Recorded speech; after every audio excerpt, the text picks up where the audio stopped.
Over the past few months, I've conducted 2 surveys in my constituency concerning the adequacy of school funding and the impact of funding cuts in schools. The first survey was of the schools themselves, who unanimously described the impact of funding cuts and their ability to deliver the educational outcomes their pupils deserve. The second was of parents in my constituency, who are all too aware of the impact of school cuts locally on their children's education.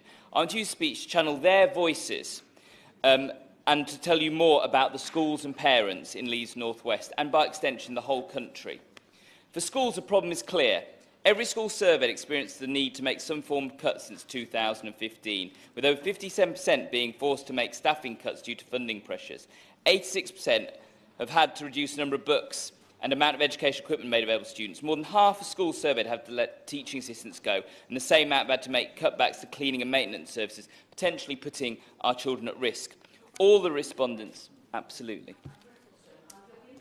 Teachers in my constituency and students have told me just the other day that A-level students have only been able to get textbooks at this point in the second year of their studies towards the A-level they're taking this summer.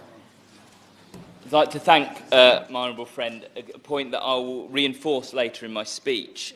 All the respondents expect further cutbacks to be made in the future, with 43% of the schools experiencing a rise in pupil numbers and 100% of respondents either dissatisfied or very dissatisfied. It is uncertain how schools will take on the extra family support obligations created by the cutting back of council services elsewhere. One school said, and I quote, "We cannot continue to hit the DfE's expectation for pupil achievement and take more pupils with less staff and resources. We are at breaking point in this profession. As the council continues to make cuts in other areas, more is put onto schools. We cannot provide the support that is needed for families without funding to do so." The fact that schools are willing to come out and use the term breaking point is shocking to me and should be shocking to the government. This was the same refrain we heard in the parent survey as well. One parent said, "Schools are doing an amazing job and are often the only source of support for children in crisis. Schools should not be trying to provide mental health support, and there is no alternative provision for kids with heartbreaking mental health and behavioural issues." Another said, "There is a complete lack of adequate mental health provision for children in primary schools due to funding cuts elsewhere in the system." This is very marked, and I've spoken to a number of parents who are at their wits' end about where and how to get the right support for their children. I've had a huge number of responses to my survey, and over 90% of them felt that schools had been negatively affected by cuts, and that these cuts were making their children's education worse. And it's clear that the fact that these cuts are layered on top of cuts to council services means that schools are now at breaking point.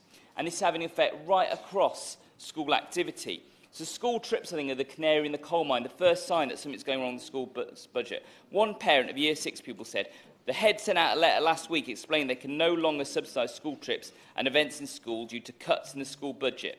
This is very concerning to me, that as I know this will prevent a number of children from attending trips and miss out on the important experience these trips bring. Also, a lot of classwork is focused on the trips children go on. So some children cannot go on the trips, and that means they're behind on their schoolwork, because it's not an optional extra, it's part of the curriculum of that school."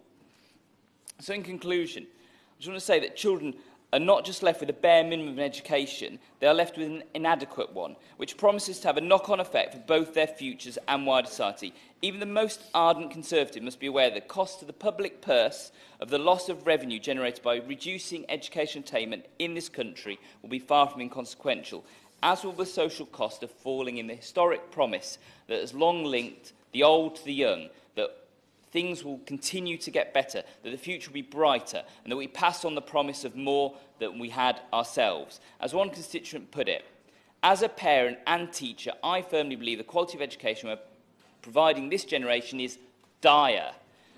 Between funding cuts, inaccessible exams, no support for SEN or EAL, no trips and extracurricular activities being squeezed, I see a generation being told they are failures because we are not providing the funding or resources to help anyone except the most well-adapted and able pupils achieve. We are a laughing stock at best. Shame on this government for letting it get this." Not my words, the words of a parent and teacher in my constituency.